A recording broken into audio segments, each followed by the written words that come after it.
বন্ধুরা, আজ আবার একটি নতুন আইটেম নিয়ে চলে আসলাম আপনাদের মাঝে। সেটা হলো চিকেন অথবা ব্রয়লার মুরগি। প্রথমে কড়াইটি সুন্দরভাবে গরম করে এখন দিয়ে দিচ্ছি তেল। তেল দেবার পরে সেই মাংসটা দিয়ে দিচ্ছি কড়াইতে। এখন এটি হালকাভাবে আস্তে আস্তে কষিয়ে নিব ভালোভাবে, মানে কষাতে কষাতে মাংসটা অর্ধেক প্রায় হয়ে যাবে, সেরকম ভাবে কষাতে হবে। ভালো মতন কষিয়ে নিচ্ছি।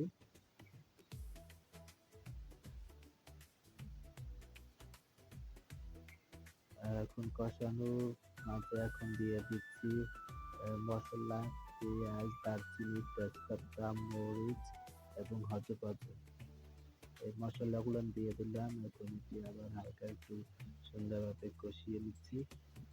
দিয়ে দিচ্ছি একটু লবণ, মশলা,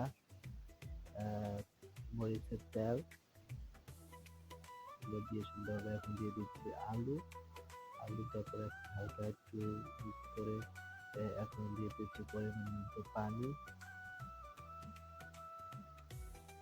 পানি দেওয়ার পরে এখন এটি সুন্দরভাবে ঢাকনা দিচ্ছি কিছুক্ষণের জন্য, যাতে মাংসটা খুব দ্রুত হয়ে যায়।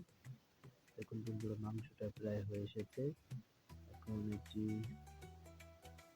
দিয়ে দিচ্ছি পেঁয়াজ পাতা, দিয়ে দিচ্ছি তিলের তেল, চিকেন পাউডার,